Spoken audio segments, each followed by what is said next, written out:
What's up, guys and gals? It's your host with the most, Griever, as always, bringing you guys a top 5 moments video for 2023. More specifically, manga moments of 2023, and even more specifically, moments from manga series that I cover on this very channel. And you guys might be saying to yourself, Griever, it's only been 3 months, man.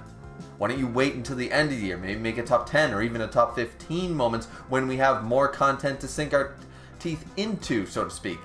And I'm sitting back going, no, we might have only had 3 months of 2023, but I can tell you all right now that there has been a slew of fantastic moments in all the series that I cover, and we're going to be picking, in my opinion, the top 5 moments from these series. Now, granted, the one stipulation I have before we get underway is I'm only picking one moment from each series, but I really feel like these moments really had the gist. Now, unfortunately, to any Ayakashi Triangle fans and the like, they just didn't make the cut this year. So sorry for that. Maybe they make it, in the next quarter. Maybe they make it, by the end of the year, and there's a fantastic moment there. But without further ado, let's get underway and starting from bottom to top. Let's go number 5. So starting us off at the number 5th spot is going to be the only shoujo series that I cover on this channel, and that is Akatsuki no Yona, of course, or Yona of the Dawn. Their best moment is the introduction of power scaling. 100%, and more specifically with the Dromos. The Dromos power scaling has been perfected, nay, consistent and absolutely amazing. For those of you who don't exactly know what I'm talking about and why would you say that the Dromos power scaling is so important? Well, and I'm sitting back going, well, we usually leave the power scaling to the shonen battle community, don't we? So in shoujo, power scaling doesn't really exist, and if it does, it's so lukewarm. There's not really a whole lot of debate. Most people agree on a consensus, so there's not really a whole lot of debate in shoujo series, even when they include swords and magic and stuff like Yona the Dawn does, because it's more focused on character building and such, right? But here, no. We have something. We have something absolutely incredible. These Dromos that we've never heard of before come out of thin air, quite literally, into the story recently. And they took out one of the most hyped up and dangerous villains, Hyori, and they take him out. The bodyguard of Suwon, the one that is supposedly more dangerous than Hawk when he's angry. Hawk the Thunder Beast, who we know can take on anybody with a blade, can take on any general. At the age, as a young boy, he took out the strongest general of the Koka Kingdom because he's just that damn good. And even Hawk was saying, this guy's trouble. And he has been hyped up since chapter 1. If we go all the way back to chapter 1 and we see it, and man, he's been hyped up. We're wondering what's going to happen. And then the Dromos, they took him out. So right out of the gate, I'm thinking, okay, these 3 or 4 Dromos, they are dangerous. They're more dangerous with no build-up whatsoever, of course. But who needs build-up? Nobody needs build-up. We get these Dromos. And now in the more recent chapter, because this happened, of course, before the 2023, in the most recent chapter, we see that the Dromos consistency of being so dangerous was definitely implemented here. It really was, because 2 of the 5 Elder Stars, now numbering really only 3, and if you remember the Elder Stars from the Xing Kingdom arc, they managed to face down Dromos 1v1 and, or I think 2v3 perhaps, and managed to not only take them out with relatively no injuries, by the looks of it, and managed to disguise themselves, and now, we're at the current state of the, as of chapter 239, where they, took on the Dromos guys and such. So, just to infiltrate, for infiltration. So, yeah, the consistency there is definitely one of the top 5. That's why it's a top 5 moment. It's the big reveal that the Elder Stars have clearly, I don't even want to say power scaling or the Dromos. Really, we need a big hand. We need a big ass hand to the Elder Stars themselves, because the guy who's been hyped up as the most dangerous individual in the entirety of the series for 200 chapters, got taken out off screen pretty much by these Dromos. And the Elder Stars, man, they must have been doing push-ups, sit-ups, and drank plenty of juice because they managed to take them out seemingly with no problem and no injury. Yep. Absolutely fantastic moment for the series, and I'm here for it. Let's add power scaling into more shoujo, because clearly it works so well. Let's move on to moment number 4. So in the 4th spot, I'm putting Jujutsu Kaisen, more specifically, the latest chapter as a whole.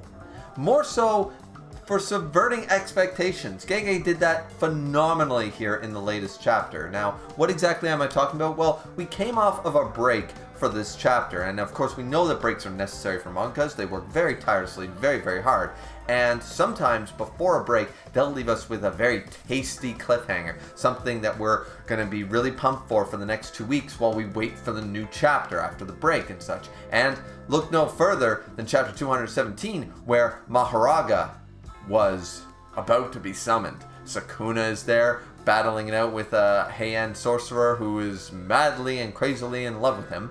And, I mean, who doesn't? Have you seen those tattoos? I mean, hell yeah. But, fact of the matter is that that's exactly what happened here. Subverting expectations. We were pumped. We were excited. We said Maharaga, and we've seen what Sukuna with 10 Shadows is capable of. And, I mean, I know it wet more than just a couple pair of panties when we saw that shit happening last time. So I was excited, just like everybody else, to see Maharaga. And unlike what some people have said after waiting a week for it, and then we got this chapter, there was no Maharaga. Now at first you would think that this would be hit with a tad bit, a sprinkling of disappointment, if you will. Nay, good sir. This was fantastic, subverting our expectations. Gege wasn't letting us down. We got to see a bull that can run in a straight line. And we got to see a deer who can heal. We don't need Maharaga. We do not need Maharaga. We needed that bull. We needed this deer. Piercing bull and this beautiful, this steadfast stag of a deer. Just looking majestic with reverse curse technique. And certainly, it never opened up the options or the questions as to why Megumi Fushiguro has never used this deer before, considering it apparently can heal and also has reverse curse technique, hence the healing, and can nullify even to a point, I think it suggested, the other opponent's cursed energy or technique. Yep, it's not opened up any floodgates. And I think that we're just really excited to see new Shikigami, right?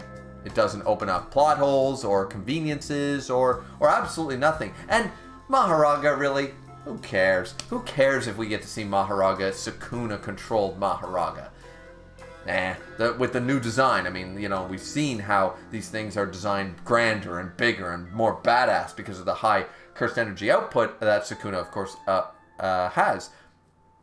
But I think we were led in the wrong direction for a reason.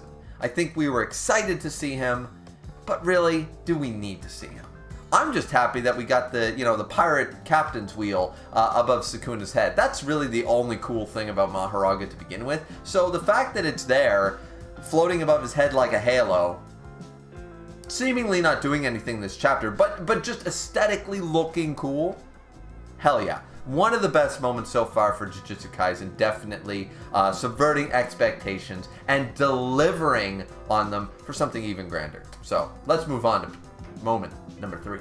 So for my 3rd place, I'm putting the next piece of One Piece. More specifically, the reveal of the traitor being York. I know a lot of people were disappointed that it was York, and how it doesn't really make a whole lot of sense. How could the smartest scientist in the world not have any inkling that was a possibility? And how would it even be possible? How would it even be possible for her to keep this a secret or hidden, or her thoughts hidden, when they're all connected to the super internet brain, right?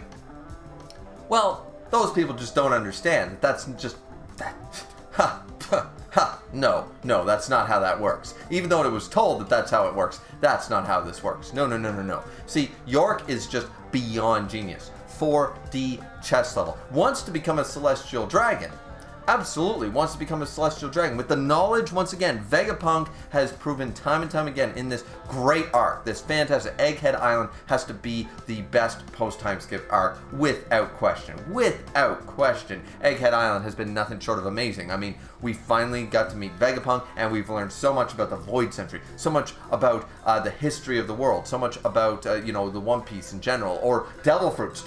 We know everything now about Devil Fruits. I feel like we could have an entire book called the Devil Fruit Encyclopedia after, just listening to this man's moments in this chapters and stuff, right? So Vegapunk has been nothing short of an incredible, probably one of the best top 5 characters introduced in the series. Definitely not a disappointment whatsoever. And we've learned so much. And now for one of his own androids to turn on him, I mean, who'd have thunk it? Who'd have seen that coming,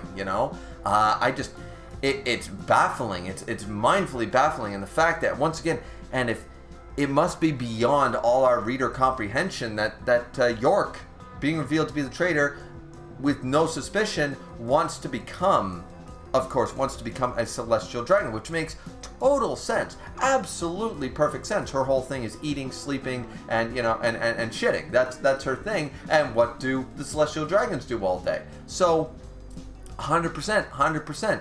It's not like she's doing all that now. No. And it's not like there's any history or any knowledge that would say that the Celestial Dragons would never agree to that. No. See, she's thinking our brains are just too small. York's brain is, of course, she's Vegapunk. She's one of the Vegapunks. The brain being so massive. Remember, Vegapunk, the one who made the Seraphim's chips conveniently in the best possible way, of course, conveniently made these chips so that the first person to get to the Seraphim have the right away orders. So if you have level 2 access, the first one to give them an order, no level 2 can talk them out of it anymore. I mean, that some people have called it an intentional design flaw, plot convenient design flaw. Nay, you're just not thinking, you're not big brained enough to really consider it. So yeah, York being revealed the traitor makes so much sense. Her motivations are definitely obvious. I mean, all she's doing all day is eating and sleeping, and her goal to be a Celestial Dragon is to eat and sleep. I mean, like, it makes total sense that she can't stand eating and sleeping all day, so she needs to become a Celestial Dragon to eat and sleep all day. I mean, it perfect sense. Perfect, absolutely. So, I mean, I know there's a lot of people thinking that it's kind of lame that it's York, but hey, I'm here for it. I think it was the obvious choice for a traitor, and in the best possible way, while still shocking us, Otis. Still shocking us. Absolutely great writing there. Let's move on to moment number 2. In second place, I put Shumatsu no Valkyrie, also known as Record of Ragnarok, and it's the Chaos attack from Beelzebub in the current round number 8, that just recently concluded, of course. And I mean, we all know it's a great round. It's an absolutely great round, but I think the best part of the entire round is the Chaos attack. It was so devastating, wasn't it? It was this giant ball. Remember, Hades, Zeus, terrified that he was going to unleash this attack. It was actually taboo and banned in the underworld by Hades himself. The king of the underworld said, never unleash this technique. It's a forbidden spell of absolute might and power. And let me tell you, Chaos was an insanely just delight to see. Like, I can't even think of a better final attack. That wasn't even the final attack. It wasn't even the final attack. So we got to see even more greatness, This final attack scale move that it was incredible, I can't even think, like, Final Flash and Dragon Ball Z. Yeah, I mean, that was kind of cool, the father-son Kamehameha and stuff. There's been some great, I mean, they're okay. They're okay. But this move, this big black ball of destruction, it decimated the arena. And we were worried, right? We were worried that this attack that was forbidden in the underworld, that Zeus was terrified of, would take out the entire Colosseum, and it would take out, a number of people, and it would certainly kill Tesla. Now, I know some people were, of course, disappointed by the fact that it didn't do any of that. Like it didn't take out any of the gods. It didn't take out any of the audience members. It didn't even destroy the ring. But that's because I can defend this, because it was such a condensed amount of power. It went through Tesla. It might have looked big and foreboding and everybody's terrified and hyping it up for over a month, but the fact of the matter is that it's not. Chaos was specifically targeting Tesla. It was just so grandiose that it took up the whole arena at the time. It's so massive, and then it all pinpointed down to Tesla attacking him, and certainly would have killed him if not for the obvious plot convenience of Tesla coils. I mean, like, Tesla should have been ripped apart and shredded. So I understand why people were upset about the Chaos thing, It just, that attack should have finished the entire fight easily. These Tesla coils, I mean, what does he think he is? A scientist, some super crazy inventor? He thinks he's Tony Stark or something like that. That suit was so Iron Man plot convenience, right? So Chaos, absolutely. Beelzebub got sort of nerfed, sort of gypped there. That Chaos attack was absolutely badass, super cool, appropriately hyped to be as great an attack that it was, and it's all thanks to Beelzebub as such a nice guy and such a purveyor for life, that he managed to condense it all so it couldn't like explode outward and take out any of the civilians or anybody in the audience and stuff. So the Chaos attack was absolutely 100% the best moment around 8, and certainly deserved all the hype surrounding it, being the forbidden spell. I don't think we're going to get a moment like that in round 9. Damn, we're not going to get an attack that cool in the next round, I guarantee you. So, but with that being said, let's move on to the number 1 moment so far of 2023.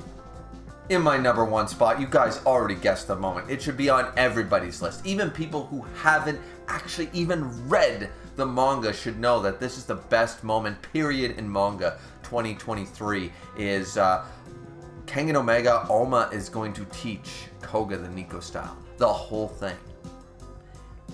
I mean, we've been waiting. 200 chapters. 200 chapters. We were worried for like the first 50 chapters because, as we know, Oma was dead. And there was no sign that he was coming back to life. And the fact that he did come back and he's still got the Nico style. He's stronger than ever. But our new main character, Oma's time is done. You know what I mean? Oma's no longer the main character.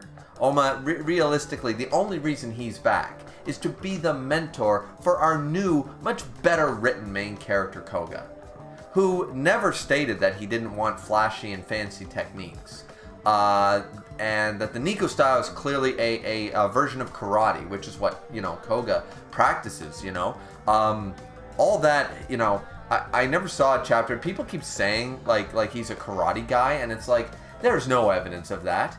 And I think people are using like some chapter 0, maybe prologue thing, when people say that he never wanted to learn fancy techniques or fancy holds or anything like that, and he just wanted to be strong and strength and use his own fighting style to get to the top. I think people are just pulling that out their ass. I don't think anybody's ever proven that that's the case, because I mean, I've been waiting this whole time for, like, when Koga used Weeping Willow, I was like, that absolutely fits Koga's character. And when he used Raging Fire, when he used Iron Breaker and stuff, I mean, he still has a lot to learn. He couldn't use Iron Fingers and stuff, and, using Indestructible. But we definitely need Koga to learn, like, the Water Kata and some more redirection kata. We need him to have Demon's Bane, It's not like he spent chapters and chapters and a whole arc developing his own ultimate technique, from his uncle or anything like that. Like all the people training him, they didn't say, hey, you need like your one-off, you need your technique, your signature move. It's not like we spent time doing that, He needs Demon's Bane. Demon's Bane is going to be his signature move, right? So he's going to learn the Nico style. And we've just been waiting for it, and I'm so pumped. I'm so excited to see Koga learn the Nico style in its entirety.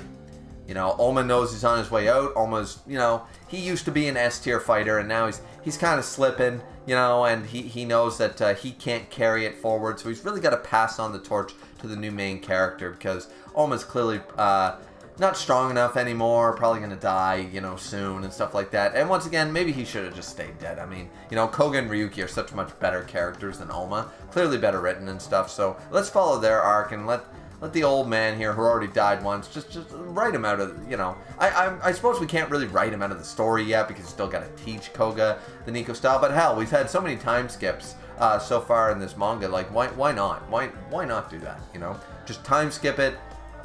Say that he's a prodigy better than Setsuna, prodigy better than Mikazuchi, prodigy better than Oma, prodigy better than everybody, better than Ryan, and he learned the entirety of the Nico style in, like, I don't know, a time skip of a month or something, you know. That'd be some peak. That'd be some peak ass fiction, some peak writing. So 100%. So that's my number one moment. I think it's fairly obvious that it has to be the number one moment. But yeah. So that's the end of the video, guys. What did you guys think? Did you enjoy it? And do you agree with the top 5 moments? I mean, it's so obvious to me. It's so clearly obvious that these are some of the best moments so far in 2023. I just can't see how anything else could beat these moments. I mean, maybe that's just me. And once again, I'm being 100% honest and serious with you guys. Why would I lie to you? I mean, some people are saying check your calendars, but I mean, I don't see what the day of the week has to do with making an honest video with you guys. I mean, you know, what's next? You're going to tell me that I'm lying when I say I've quit drinking? Of course I quit drinking. It's terrible for your health. It really is. Right? I mean, once again, I don't see what the day of the week has to do with making an honest list and video analysis for you guys. So, with that being said, I hope, you know, you wholeheartedly agree with me on this list, and we'll see you guys back here next time. Have a good one. Like, comment, and subscribe, as always, and it's been a pleasure. Sayonara.